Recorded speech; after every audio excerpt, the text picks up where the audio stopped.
जय Hind to all. जैसा कि हमने अपनी प्रीवियस ईयर पेपर की सीरीज़ को स्टार्ट किया था, उसमें ये हमारा थर्ड पेपर है जो कि एनडीए 2024 का पेपर है एंड आज हम इसे सॉल्व करेंगे। हम इस सीरीज़ को कंटिन्यू कर रहे हैं जिसमें कि मैंने ऑलरेडी 2 पेपर सॉल्व करा दिए हैं, जिसे आप देख सकते हैं, जो कि प्लेलिस्ट में पड़े होंगे। एंड हाँ, इसका मोटिव सिर्फ यही है कि आप पेपर को अप्रोच करना सीख जाएं और जो भी आप लोगों ने पढ़ रखा है इन 5-6 महीनों में उस नॉलेज का एप्लीकेशन सीख जाएं। तो बिना टाइम वेस्ट किए हुए हम स्टार्ट करते हैं। सबसे पहले तो जब भी हमें वो कैप दिखेगी, हमें ये पता करना है कि हमें साइनो ढूंढना है या एंटो ढूंढना है। तो जब मैंने क्वेश्चन को पढ़ा, मुझे पता चला कि अपोजिट इन मीनिंग, मतलब निगेटिव वर्ड को ढूंढना है। ठीक है, आगे बढ़ते हैं। अब यहाँ पे क्या है कि हमारा क्वेश्चन बोल रहा है all human beings are fallible. Fallible कौन होते हैं? One who makes error, one who makes error are fallible. तो फ्रेल का मतलब क्या होता है? Weakened, feeble. फीबल का मतलब होता है वीकेन, फ्रेल का मतलब होता है वीकेन। अरिंग, अर सुना है? अर का मीनिंग होता है मिस्टेक। तो अरिंग का मतलब क्या हो जाएगा? एबल टू मेक मिस्टेक या फिर वन हु मेक मिस्टेक, मतलब फॉलिबल का ही सिनोनिम हो जाएगा एरिंग। उसके बाद मोर्टल, मोर्टल मतलब कि जो मर जाए, जैसे मैन आर मोर्टल। और इमोर्टल का मतलब अमर। एंड परफेक्ट, आइडियल, समवन, मतलब कोई ऐसा इंसान जो परफेक्ट है, उसको क्या बोलेंगे? उसको बोलेंगे इनफॉलिबल। मतलब हमें अपोजिट वर्ड फाइंड आउट करना था और वो हो जाएगा हमारा ऑप्शन डी, क्योंकि फॉलिबल का मतलब होता है समवन हु मेक्स मिस्टेक। और कोई परफेक्ट इंसान होगा तो क्या वो मिस्टेक्स करेगा? नहीं करेगा। यूटोपियन भी बोल सकते हैं आइडियल को। ठीक है, आगे बढ़ते हैं। सेकेंड क्वेश्चन है हिज वर्ड्स वर वेग। अच्छा, वेग का मतलब क्या होता है पता है? वेग का मतलब होता है unclear, equivocal, obscure.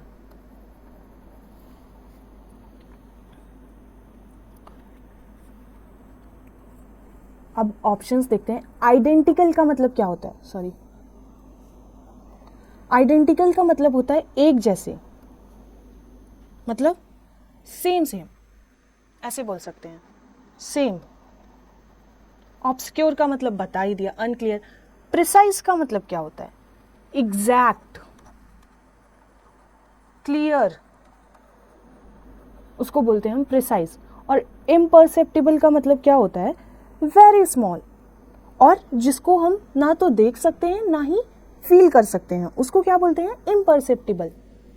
She, answer इसका सी है। अब आगे के क्वेश्चन देखते हैं। She performed all her duty conscientiously. Conscientiously का क्या मतलब होता है? इसका मतलब होता है कि कोई बहुत, जैसे हाँ पता है, सही गलत के बारे में पता है, विजडम के साथ, या यूं कह सकते हैं कि बहुत ही ज़्यादा केयर और अटेंशन के साथ। अब अपने ऑप्शंस पे आते हैं। पता लग रहा था कि उसने बहुत ज़्यादा केयर के साथ उस चीज़ को परफॉर्म किया है, बहुत ज़्यादा केयरफुल होके। एसिडुअसली का मतलब क्या होता है? एसिडुअस सुना है? जिसका मतलब क्या होता है कि मेहनती, लेबोरियस, उसको बोलते हैं, मतलब हार्ड वर्किंग। तो बहुत ही ज़्यादा हार्ड वर्क के साथ उसने अपनी ड्यूटी को परफॉर्म किया, सही बात थी। Pen staking, meticulous. स्क्रैपुलसली भी वही होता है, तो इसका आंसर हो जाएगा B, carelessly. Moving to our next question. These risks are incidental to the work of a firefighter. Incidental का मतलब क्या होता है? Incidental का मतलब होता है जो अचानक से हो जाए, जो इसेंशियल नहीं था, और इसका अपोजिट हो जाएगा इसेंशियल। एडवेंटिशियस का क्या मतलब होता है? एडवेंटिशियस का मतलब होता है कोई चीज़ बाय चांस हो जाए, नो अनप्लान्ड, जिसे हमने प्लान नहीं किया था फिर भी वो हो गई। सेरेंडिपिशियस का क्या मतलब होता है? मतलब कोई चीज़ जो बहुत ही अच्छे तरीके से हो जाए, अकरिंग इन ए हैप्पी वे। या फिर बेनिफिशियल वे, उसको क्या बोलेंगे हम, सेरेंडिपिशियस। सब्सिडियरी क्या होगा, जो किसी चीज से कनेक्टेड तो है पर उसका इंपॉर्टेंस उतना ज्यादा नहीं है, उसको बोलेंगे सब्सिडरी। सब्सिडरी अलायंस भी सुना होगा आप लोगों ने। She has always been disdainful of poor people. Disdainful का मतलब क्या होता है, irreverential, contemptuous, मतलब जो डिसरिस्पेक्टफुल हो, डिसरिस्पेक्टफुल। अब इसका आंसर क्या हो जाएगा, रिवरेंशियल, मतलब जो रिस्पेक्ट करता हो। अरे डिसरिस्पेक्टफुल का अपोजिट रेस्पेक्टफुल ही तो हो जाएगा। डेरिसिव का मतलब होता है अब्यूसिव या फिर कंटेम्पचुअस, रिडिकुलस। सुपरसीलियस का मतलब क्या होता है, शैलो। नहीं, सुपरसीलियस का मतलब होता है, सॉरी, वो सुपरफिशियल का मतलब होता है शैलो।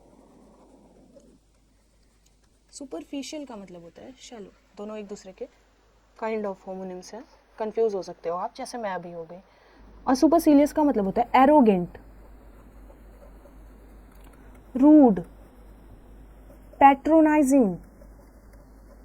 पैट्रोनाइजिंग आप ये भी कह सकते हो, इंसोलेंट भी हो सकता है। तो ये एक दूसरे के सिनोनिम्स थे। आगे बढ़ते हैं, देखो इसके बाद पता है क्या, इसके बाद है क्लोज टेस्ट। ठीक है, तो क्लोज टेस्ट को ना हम पहले एक बार ऐसे मन में ना गो थ्रू कर लिया करो, जैसे हम पैसेज को करते थे, तो तुम्हें पता लग जाएगा कि मेरा क्लोज टेस्ट प्रेजेंट में चल रहा है या फिर पास्ट में चल रहा है। ठीक है, वहां से जब तुम्हें ये चीज का आइडिया लग जाएगा कि मेरा क्लोज टेस्ट प्रेजेंट में है या पास्ट में है, तो एक चीज हो जाएगी कि तुम वर्ब की गलती नहीं करोगे। मतलब उसमें ये नहीं रहेगा कि तुमने वर्ब का यूज गलत तरीके से कर दिया, इसकी जगह आर लगा दिया या ऐसा कुछ। ठीक है, तो हम पढ़ते हैं most of our food comes from agriculture, so we tend to believe that it is of natural biota, that this is not true. In nature the plants and animals the rivers of natural selection, only the fittest survive, world population have new. मन में पढ़ो,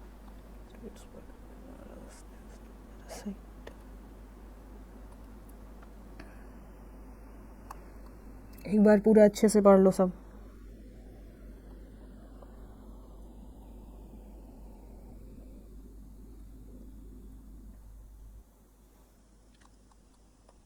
done, सबने पढ़ लिया एक बार। चलो फिर जब सबने पढ़ ही लिया तो फिर हाँ, सबने पढ़ लिया तो स्टार्ट करते हैं, कोई दिक्कत नहीं है। तो जब मैंने पैसेज को पढ़ा तो मुझे ये पता चला कि जो पैसेज है ना वो किस पे बेस्ड है। वो बेस्ड है हमारा, सॉरी बेस्ड नहीं, मैंने जब पैसेज को पढ़ा तो मुझे पता चला ये जो बात है ना पूरी प्रेजेंट टेंस में चली आ रही है। ठीक, तो देखो most of our foods come from agriculture, so we tend to believe that it is of natural biota. क्या होगा,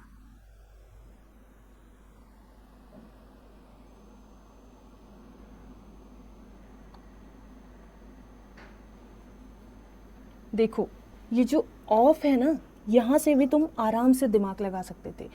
डिपेंडेंट ऑन होता है और इनडिपेंडेंट ऑफ होता है। मुझे पता था कि आंसर इन्हीं दोनों में से होगा, क्योंकि रिलेवेंट टू होता है और कंसिक्वेंट टू होता है। तो मैंने जब इसको पढ़ा तो मैंने प्रेपोजिशन से ही आइडिया लगा लिया कि मेरा आंसर इंडिपेंडेंट होगा। आगे देखो, दिस इज नॉट ट्रू, मतलब कोई बात बोली गई थी जो कि सही नहीं है। इसका मतलब मैंने पीछे कोई निगेटिव बात ही की होगी, जो कि मैंने इंडिपेंडेंट बोल के बता ही दिया। In nature dash plants, the plants and animals dash to the rigorous of natural selection। तो क्या हो जाएगा कि in nature dash the plants and animals। देखो the plants and animals, नहीं ये तो सही नहीं लग रहा। both plants and animals, हाँ थोड़ा थोड़ा सही लग रहा है। some plants and animals, among plants and among भी नहीं हो सकता। some और both में फंस सकते थे, पर some का मतलब होता है कोई ढेर सारी चीजें दी होंगी उसमें से कोई चीज, कोई एक चीज या फिर कुछ चीज, जबकि यहाँ पे हो जाएगा both, क्योंकि सिर्फ दो ही चीजों की बात की गई थी, प्लांट्स और एनिमल्स की। उसके बाद आगे बढ़ते हैं, dash to the rigours of natural selection, मतलब हैड बीन कॉन्टिन्यूसली सब्जेक्टेड नहीं, विल बी कॉन्टिन्यूसली सब्जेक्ट नहीं, कॉन्टिन्यूसली सब्जेक्टेड नहीं, आर कॉन्टिन्यूसली सब्जेक्टेड। देखो मैंने पहले ही बोला था कि हमारा टेंस, हमारा जो क्लोज टेस्ट है वो प्रेजेंट टेंस में चलता चला जा रहा है। ठीक है, ठीक है, फिर आगे बढ़ते हैं। आगे क्या है? ओनली द फिटेस्ट सर्वाइव, मतलब यहां से पढ़ते हैं। In nature both the plants and animals, मैं लिख भी देती हूँ, both the plants and animals are continuously subjected, are continuously subjected to the rigors of natural selection. Only the fittest survive. Dash wild population has numerous traits for competitiveness, resistance to parasite, dash withdrawal to adverse conditions. देखो यहाँ पे ना only the fittest survive. Dash wild population have numerous traits for competitiveness, resistance to parasite, मतलब सिर्फ fittest ही survive कर पाते हैं, इसलिए जो हमारी पॉपुलेशन है उसमें ढेर सारे ट्रेट्स पाए जा रहे हैं। मतलब यहाँ पे कुछ ऐसा लग रहा था कि किसी चीज़ का रिजल्ट बताया जा रहा है, इनएडवर्टेंटली नहीं हो सकता, ऑल्दो देख सकते हैं, सिंस भी नहीं हो सकता। हमारा आंसर था कंसिक्वेंटली, क्योंकि सिंस किसी स्पेसिफिक टाइम के लिए यूज होता है और यहाँ पे ऐसा कुछ नहीं था। ऑल्दो भी नहीं हो सकता, although wild population have numerous trait for competitiveness, although तो कॉन्ट्रास्ट दिखाने के लिए आता है। उसके बाद आगे बढ़ते हैं। Resistance to parasite dash with dash to adverse condition dash other aspects of vigour, मतलब इस वजह से जो वाइल्ड पॉपुलेशन है उसके पास ढेर सारे ट्रेट्स हैं कॉम्पिटिटिवनेस के लिए और पैरासाइट के रेजिस्टेंस के लिए और टॉलरेंस के लिए। विड्रॉल नहीं होगा, ये तो एक निगेटिव वर्ड है। अडेप्टेबल टू नहीं होता, अडेप्टेबल टू भी हो सकता है लेकिन अडेप्ट टू एडवर्स कंडीशन यहाँ पे ज्यादा बेटर बैठता। कंप्लायंस टू भी नहीं हो सकता, टॉलरेंस होगा। उसके बाद फिर देखते हैं अदर एस्पेक्ट ऑफ विगर, यहाँ पे क्या होगा, एंड आएगा, मतलब वो उसने ढेर सारी चीज़ें बताई क्वेश्चन हमारे क्लोज टेस्ट ने कि कॉम्पिटिटिवनेस के लिए, resistance to parasite, tolerance to adverse conditions, comma comma करके चीज़ें ऐड करता जा रहा था, लास्ट में उसने एंड से चीज़ों को कंक्लूड कर दिया। अब आगे बढ़ते हैं। इन कॉन्ट्रास्ट पॉपुलेशन, सॉरी कहाँ पे हैं हम, हाँ, in contrast population grown for many dash under the pampered conditions of agriculture tend to lose these traits because they dash for production not resilience। तो यहाँ पे हो जाएगा for many generations under the pampered condition of agriculture tend to lose their traits because they for production, because they are selected for production not resilience। देखो had have नहीं हो सकता क्योंकि ये जो सेंटेंस था हमारा ना पैसिव में चल रहा था। तो पैसिव में क्या होता है कि हैड और हैव होते तो उसके साथ बीन आ जाता है, जो कि यहाँ पे नहीं था, और माइट के साथ बी आ जाता, मे जैसे मे है ना तो मे बी हो जाएगा, माइट है तो माइट बी हो जाएगा। For example a high producing plant which ever, for example a high producing plant, कहाँ पे है, हाँ डैश, सॉरी विच एवर नहीं होगा, हमें तो इसमें फिल करना है ना। Lack resistance to drought is and the resistance to drought is ignored. For example a high producing plant, which ever नहीं हो सकता, हुम नहीं हो सकता क्योंकि वो लिविंग के लिए आता है, वेन एवर भी नहीं हो सकता, दैट होगा, दैट लैक्स। अच्छा कुछ लोग कह सकते हैं कि मैम हुम तो लिविंग के लिए आता है तो यहाँ पे क्यों नहीं हो सकता, क्योंकि हुम जो है ना वो ऑब्जेक्टिव केस बताता है, यहाँ पे हमें सब्जेक्टिव केस चाहिए था, इसलिए दैट होगा। To drought is and the resistance to drought is ignored. देखो जो एक ऐसा हाई प्रोड्यूसिंग प्लांट है ना जो जिसके पास ड्रॉट के लिए कोई रेजिस्टेंस नहीं है उसको इरिगेट तो किया जाता है, और जो उसका रेजिस्टेंस है ड्रॉट के लिए जो कि उसमें नहीं आ पाया है उसको इग्नोर कर दिया जाता है। Also in the process of breeding of plant for maximum production all genetic variation is eliminated. ठीक है, सारे हो गए। देखो बहुत आराम से क्लोज टेस्ट को पढ़ना अगर पेपर में आता है तो। उसके बाद सबसे पहले तो कि हमें कर्सरी ग्लांस देना है, मतलब ऊपर ऊपर से एक बार पढ़ लेना है, हमें टेंस पता कर लेना है, उसके बाद फिर हमें ऑप्शंस को एलिमिनेट करते हुए भी चलना है। बहुत सारे ऑप्शंस इसलिए एलिमिनेट हो जाएंगे क्योंकि वो पर्टिकुलर प्रेपोजिशन के पहले वो वर्ड आता होगा, ऐसे भी करके। और कुछ में सेंस बना के भी हम जब चलेंगे तो हमें पता लग जाएगा कि ये चीज़ होगी और ये चीज़ नहीं होगी। ठीक है, अब आगे बढ़ते हैं।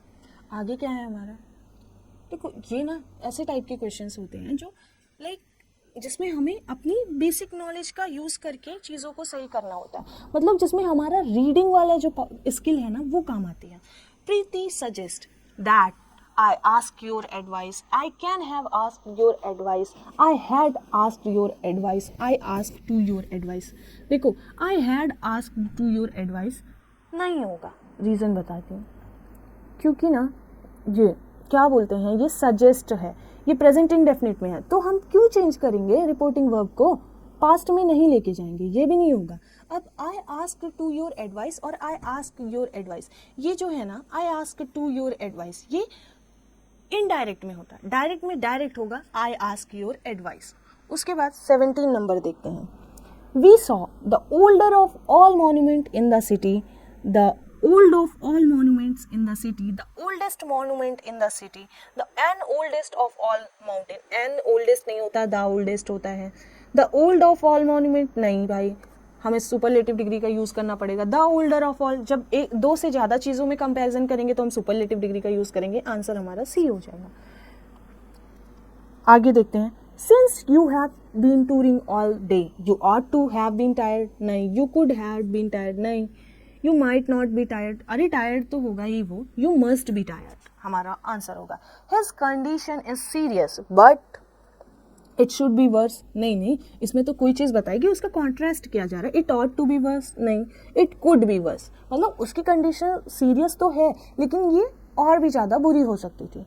आई hope the bus comes soon because we could have been waiting for half an hour नहीं, we waiting for half an hour नहीं, इसका तो स्ट्रक्चर ही नहीं सही है। We waited for half an hour नहीं, we have been waiting for half an hour, ये होगा हमारा आंसर। समवन, जो मैंने 2025-1 का पेपर कराया था उसमें इस वर्ड को बताया था कि एरर आती है तो ऐसे वर्ड के साथ ये सिंगुलर वर्ब लेती हैं अपने साथ और ये सिंगुलर नाउन होते हैं। तो यहाँ पे क्या होगा, शुड हैव नहीं हो सकता, वुड भी नहीं हो सकता, हैज़ होगा, आंसर हमारा ए हो जाएगा। अच्छा, What would you do? ये क्या है पता है, ये कंडीशनल सेंटेंसेस हैं, मतलब अगर पहले पार्ट में फ्यूचर इंडेफिनिट आता है तो दूसरे पार्ट में प्रेजेंट इंडेफिनिट आता है। जैसे What would you do, ये है आपका क्या बोलते हैं, ये आप ऐसे समझ सकते हो कि ये फ्यूचर में ही है पर ये पास्ट में चला गया है। What would you do, will का would हो गया है, तो प्रेजेंट इंडेफिनिट का क्या हो जाएगा, past indefinite. If you found your lost toy, और अगर ऐसे होता if I had been a driver, अगर पास्ट परफेक्ट होता तो उसके साथ क्या आता, would have been.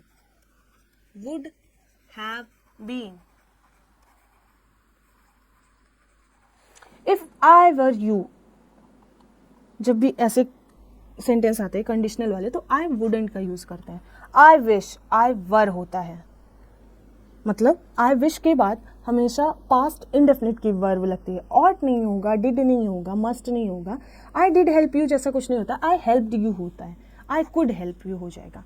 The efforts of the security service have not been quite up to the mark होगा। चलो इसके बाद हम आ जाते हैं अपने इडियम्स में।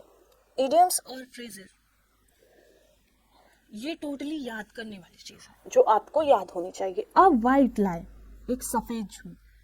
अ lie that you tell to avoid hurting someone, इसका आंसर हो जाएगा डी, याद कर लेना। बैड ब्लड, बैड ब्लड का मतलब होता है animosity, अबोरेंस, animosity, अबोरेंस,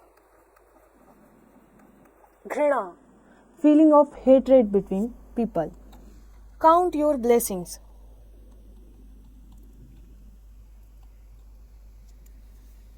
To be grateful for good things in your life.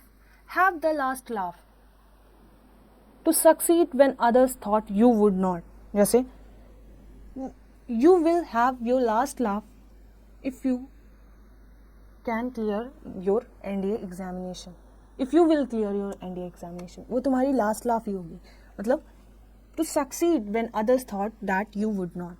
Seat on the fence, मतलब कोई है जो दीवार पे बैठा हुआ है, ना इधर की साइड जा रहा है ना इधर की साइड जा रहा है, वो कोई डिसीजन ही नहीं ले पा रहा है कि मुझे क्या करना है आगे चल के। फिर से आगे हमारे PQRS, ठीक है करते हैं।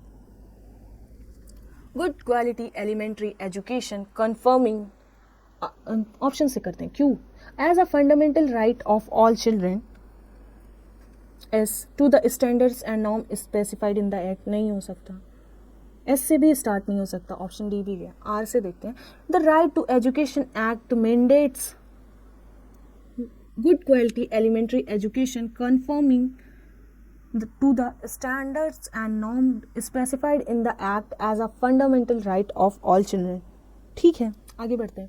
R, the right to education act mandates as a fundamental right of all children to the standards and norms specified in the act, good, P से एंड नहीं हो सकता, यहाँ पे confirming है ना, तो इसके बाद क्या बोलते हैं, कोई चीज़ कही गई होगी, since confirming is a verb, तो हमें कोई ना कोई ऑब्जेक्ट भी चाहिए होगा, तो B हमारा आंसर हो जाएगा। अब आगे बढ़ते हैं। The conflict and disputes in their mind, music not only, option से जाते हैं, क्यों, music not only release the burden on children and the young but also alleviates the conflicts and dispute in their mind, ठीक है। और सारे options पढ़ लेते हैं। द कॉन्फ्लिक्ट्स एंड, देखो एस से तो एंड हो नहीं सकता, हमें पता लग गया, और आर से भी नहीं स्टार्ट हो सकता, सॉरी हाँ एस से एंड नहीं हो सकता, तो दो ऑप्शन हमारे चले गए। अरे बट ऑल्सो एलिविएट्स लिखा है ना, उसके बाद कोई बात बोली गई होगी। PSRQ, P, the conflicts and dispute in their mind, their mind, पहले बात करोगे ना किसी इंसान की, फिर उसके माइंड के बारे में बात करोगे, तो फिर हमारा ऑप्शन ए हो जाएगा। 33, but it is virtually covered by a dome shaped, Antarctica is a continent nearly twice as large as Australia, but it is virtually covered by a dome-shaped ice sheet nearly 2 miles thick, ठीक है। S, ice sheet nearly 2 miles thick, but it is virtually covered by a dome shape, नहीं हो सकता, possible ही नहीं है। Antarctica is a continent, ice sheet nearly 2 miles thick, अरे अचानक से ये बात कैसे कर सकते हैं हम, ice sheet nearly 2 miles thick, Antarctica is a continent, ये भी नहीं हो सकता, ए ऑप्शन आंसर हो जाएगा। उसके बाद आगे बढ़ते हैं। The global economic weight from the advanced, the G20 was formed in 1999 as a forum of finance minister, the global economic weight from the advanced economics, अचानक से या इसके बाद आप यहाँ पे नहीं जा सकते, आपको कोई वर्ब या कुछ भी लिंक करने जैसा चाहिए होगा। P, the global economic weight from the advanced economies that there was a major shift in, ये भी नहीं पॉसिबल है। क्या P से एंड हो सकता है, हाँ P से एंड तो हो सकता है। Q से स्टार्ट हो सकता है, नहीं Q से स्टार्ट नहीं हो सकता, क्योंकि that there was a major shift, तो that के पहले कोई बात बताई गई होगी, उसको जोड़ते हुए that का यूज किया गया होगा, आंसर हमारा डी है। उसके बाद आगे बढ़ते हैं। Aquaculture nation in the world, S, India is the third largest fish producing and the second largest aquaculture nation in the world, and India's product are exported to many nations, ठीक है। Q, India's product are export to many nations, क्या S से and हो सकता है, नहीं हो सकता। India is the third largest, अरे किसमें, ये भी तो बताना पड़ेगा, ए ऑप्शन हमारा आंसर हो जाएगा। अच्छा, ये तो पार्ट्स ऑफ स्पीच के क्वेश्चंस हैं। ऑल्दो हमने पार्ट्स ऑफ स्पीच की बहुत अच्छी क्लास कर रखी है, तो वहाँ से ये आपको बहुत अच्छे से क्लियर हो सकते हैं, फिर भी हम इसको देख लेते हैं सो दैट आप लोगों को कोई दिक्कत ना हो।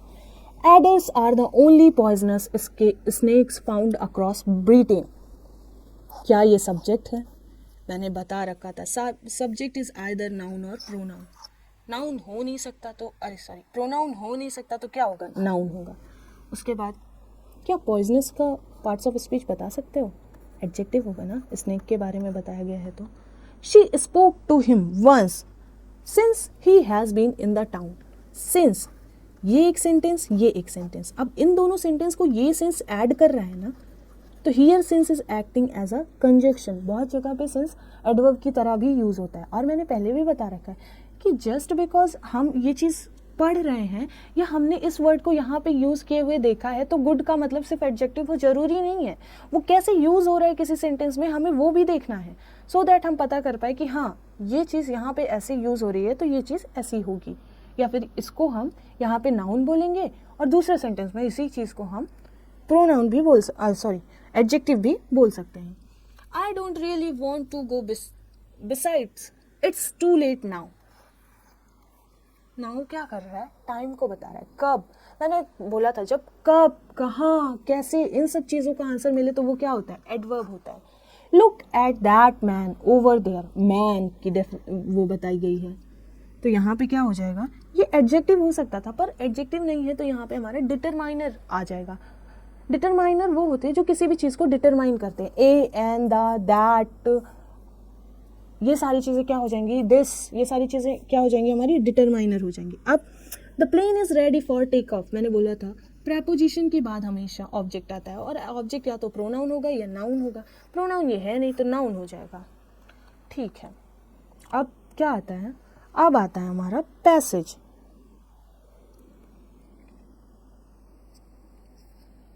चलो ये भी कर लेते हैं, पढ़ते हैं पहले।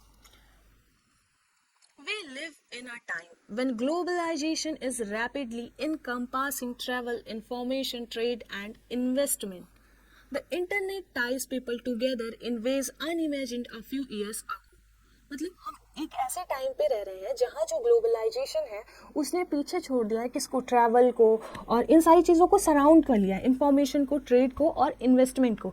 The internet ties people together in ways unimagined a few years ago. जो इंटरनेट है वो लोगों को इस तरीके से बांध ले रहा है जो कि पहले कुछ सालों में अनइमेजिन्ड था। The globalization of health, however, remains an elusive goal similar to the globalization of economic well-being. मतलब हम globalization of health को अभी भी अचीव नहीं कर पा रहे हैं। However, remains and नहीं। Laurie Garrett in The Coming Plague describes an unwelcome form of globalization. Laurie Garrett हैं कोई, वो आने वाले प्लेग में डिस्क्राइब करती हैं कि उन द कमिंग प्लेग मतलब या तो उनकी कोई बुक रही होगी ऐसा कुछ रहा होगा, उसमें वो बताती हैं कि एक अनवेलकम फॉर्म ऑफ ग्लोबलाइजेशन भी है हमारे पास। वो क्या है, the globalisation of disease. Garrett examines the recent history of emerging disease such as AIDS, Ebola, hantavirus, Rift Valley fever, Legionnaires disease and others. जो गैरेट हैं वो एग्जामाइन करती हैं बहुत सारी हिस्ट्री को, डिसीज़ की, इमर्जिंग डिसीज़ की हिस्ट्रीज को, जैसे कि AIDS, Ebola, hanta virus, Rift Valley fever और लेगनायर्स डिसीज़ या फिर और भी। She also explains that resurgence of familiar diseases like tuberculosis, cholera and pneumonia as a consequences of the widespread and unwise use of the antibiotics. वो ये भी बताती हैं कि बहुत सारी familiar disease जैसे कि tuberculosis, cholera और pneumonia क्या है, consequences हैं, परिणाम है किसके, widespread और unwise use of antibiotics के। Many of the new diseases are clearly linked to change in land use, which brings humans into close contact with rodents or other animals that harbor viruses previously unknown to medicine and often deadly to humans। मतलब कुछ diseases हैं जो clearly link हैं किससे, change in land use से, which brings human into close context. मतलब जो land use में चेंजेस आते हैं, इससे क्या होता है, ह्यूमंस जो है वो बहुत ज़्यादा कॉन्टेक्ट में आ जाते हैं रोडेंट्स या अदर एनिमल्स के या और सारे वायरसेस के जो जिनके लिए अभी तक मेडिसिन बनी ही नहीं है और जो कि बहुत ज़्यादा डेडली है ह्यूमन बींग्स के लिए। Resurgent diseases by contrast are a creation of our medical practices। और कुछ diseases हैं जो कि हमारे मेडिकल प्रैक्टिसेस का क्रिएशन है। By treating people with antibiotics without restraint, मतलब लोगों को एंटीबायोटिक्स से ट्रीट कर देना बिना कि उसकी रोकथाम के। We unknowingly select strains that are immune to the antibiotics and that pass on their resistant genes to unrelated bacteria by way of plasmid transfer। हम ना चाहते हुए भी ऐसे इम्यून सिस्टम को, ऐसे स्ट्रेन्स को सेलेक्ट कर लेते हैं जो हमारी एंटीबायोटिक्स के लिए इम्यून को प्रोवाइड करते हैं और जो रेजिस्टेंट होते हैं उन जीन्स के जो कि अनरिलेटेड बैक्टीरियाज हैं। और ये सब कैसे होता है, प्लाज्मिक ट्रांसफर की वजह से होता है। The heroes of her book are the women and the men of front lines of epidemiology. देखो वो जो कमिंग प्लेग थी ना, वो एक बुक थी उनकी, किसकी, लॉरी गैरेट की। तो बताते हैं वो कि जो इस बुक के हीरो हैं वो कौन है, वो ऐसे लोग हैं जो एपिडेमियोलॉजी के फ्रंट पे काम कर रहे हैं। किसके फ्रंट पे, एपिडेमियोलॉजी के। अच्छा, उसका मतलब क्या होता है, ऐसे लोग जो साइंटिफिक स्टडी करते हैं, किसकी, spread and control of disease की, उन लोगों को क्या बोलते हैं, फ्रंट लाइन एपिडेमियोलॉजिस्ट।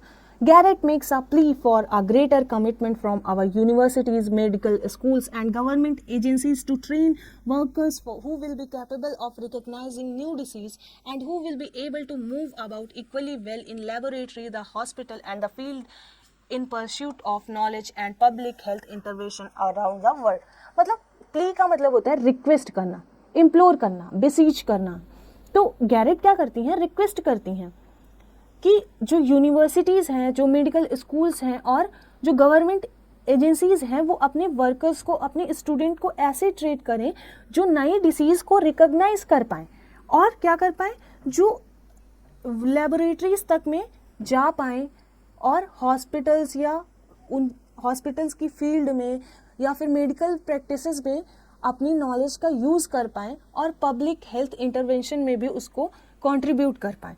मतलब कुल मिला के इस पूरे पैसेज को अगर हम कंक्लूड करें तो ये ग्लोबलाइजेशन से स्टार्ट होता है। उसके बाद लॉरी गैरेट हैं जो कि जिनकी एक बुक है द कमिंग प्लेग, उसमें वो बताती हैं कि एक अनवेलकम फॉर्म ऑफ ग्लोबलाइजेशन भी है जो कि है ग्लोबलाइजेशन ऑफ डिसीज। उसके बाद वो बताती हैं कि ये कैसे स्प्रेड हो रही हैं डिसीजेस। फिर वो बताती हैं कि उनकी जो बुक है उसके हीरोज कौन है, फ्रंट लाइंस पे जो कि है एपिडेमियोलॉजी के। उसके बाद वो एक रिक्वेस्ट करती हैं इन सारे गवर्नमेंटल और नॉन गवर्नमेंटल एजेंसीज से कि वो ऐसे लोगों को ट्रेन करें जो कि इन सारी डिसीज़ को और इन सारी डिसीज़ के स्प्रेड को लेबोरेटरी में या हॉस्पिटल में जाके रोक सकें और लोगों के बीच में अवेयरनेस को बढ़ा सकें। ठीक है, अब आते हैं क्वेश्चन पे। What according to the passage is the unwelcome form of globalisation. वो तो सबसे पहले ही देखा हमने, वो क्या था, ग्लोबलाइजेशन ऑफ द डिसीज। तो आंसर इसका वन ओनली हो जाएगा क्योंकि और कोई चीज़ तो मेंशन ही नहीं थी। और हमेशा एक चीज़ याद रखना कि जब भी कोई चीज़ पैसेज में मेंशन ना हो और आपके आंसर्स में हो तो वो आपका आंसर ज़रूर नहीं है। आपको खुद से कोई भी एक्स्ट्रा नॉलेज नहीं लगाना है, बस उतना ही सुनना और देखना है जितना कि पैसेज में दिया गया है। ऑल्दो आपको उस चीज़ के, हो सकता है कोई ऐसा साइंस से रिलेटेड पैसेज हो जिसमें आपको बहुत सारी चीज़ें पता हो और वो सारी चीज़ें ऑप्शंस में भी दी हो लेकिन वो सारी चीज़ें हमारे पैसेज में नहीं मेंशन हो, तो आपको नहीं जाना है उस तरफ। आपको पैसेज पढ़ना है, उसके बाद वहाँ से आंसर कंक्लूड करना है, खुद से कुछ भी नहीं करना। आपको पहले तो एकदम खाली कर लेना है अपने दिमाग को, जिसमें ये लगे कि हाँ मुझे अभी पैसेज के बारे में कुछ भी नहीं पता, जो भी इंफॉर्मेशन मिलेगी मैं पैसेज पढ़ के निकालूंगी। तब आपको पैसेज को ऐसे सॉल्व करना है। According to the passage globalisation of health has become imperative due to, किसकी वजह से ये इम्परेटिव हो गया था, इम्परेटिव का मतलब न्यूट्रल हो गया था, ग्लोबलाइजेशन ऑफ डिसीज की वजह से। According to the passage resurgent disease are affected by, जो रिसर्जेंट डिसीज हैं वो किससे किससे इन्फेक्टेड हुई हैं, मेडिकल प्रैक्टिसेस से, ओवर यूज ऑफ एंटीबायोटिक्स से और इमरजेंस ऑफ न्यू स्ट्रेन से। मैंने ये सारी चीज़ें पैसेज में समझा दी। ऑप्शन डी इसका आंसर है। उसके बाद देखते हैं, According to the passage, many new diseases are emerging due to change in land use because land use में change क्यों आ रहा था, क्योंकि जो human है ना वो contact, जब हम land use में change कर रहे थे तो humans जो थे वो ऐसे viruses के contact में जा रहे थे जिनके बारे में उनको पता भी नहीं था, इसलिए तो इसका आंसर ए हो जाएगा। Humans are coming in contact with unfamiliar viruses। ठीक, ह्यूमंस एडेप्टिव नहीं हुए थे उन बैक्टीरिया से जिससे कि प्लाज्मिक ट्रांसफर हो रहा था, उनकी वजह से ही तो वो बीमार हो जा रहे थे। What is the meaning of the word epidemiology in the passage. ये होमवर्क है क्योंकि मैंने ऑलरेडी पैसेज को एक्सप्लेन करते टाइम इस चीज़ को बता दिया था। आप कमेंट सेक्शन में आंसर बता के जाना। चलो सारी चीज़ें हो गई, अब बचता है साइनो। तो देखते हैं साइनो में क्या है। Sages and seers have cautioned that the path towards enlightenment is full of illusory traps. Caution का मतलब क्या होता है, warned। alarmed। और हमें सिनोनिम्स चाहिए था तो सी ऑप्शन हमारा आंसर हो जाता। एडमिटेड तो एक्सेप्ट से रिलेटेड है, रीजन का मतलब किसी चीज का रीजन बताना, रिफ्यूज्ड का मतलब डिनाई। आगे बढ़ते हैं। The officer reported the details of the mission in a monotonous manner। monotonous का मतलब क्या होता है? Dull, boring, dreary।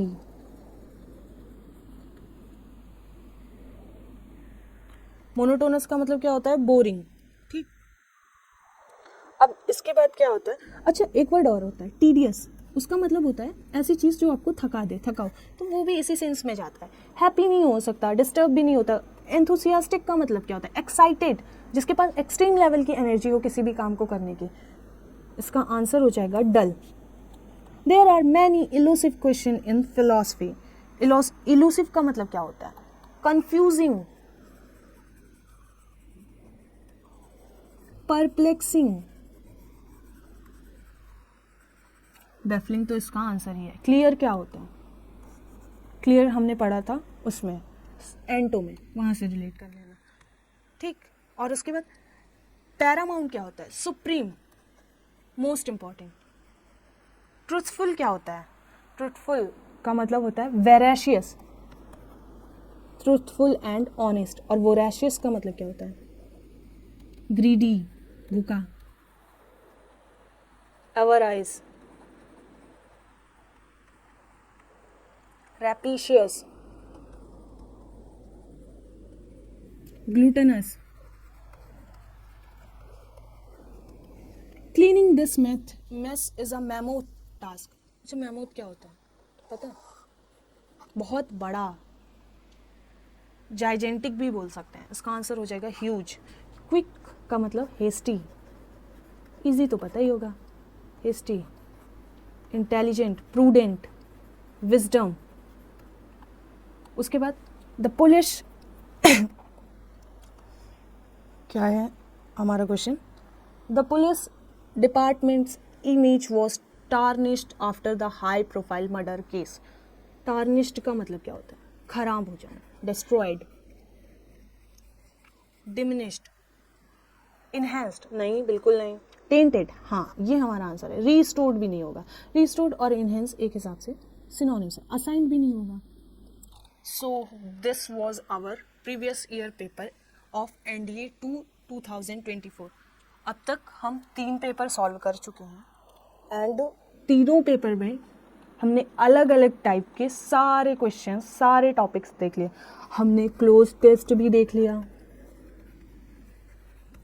S1 S6 भी देख लिया, PQRS भी देख लिया, वोकैब भी ऑलमोस्ट देख ली, ईडियम भी देख लिया, साइनो एंटो भी देख लिया, वो तो वोकैब में ही आ जाएगा।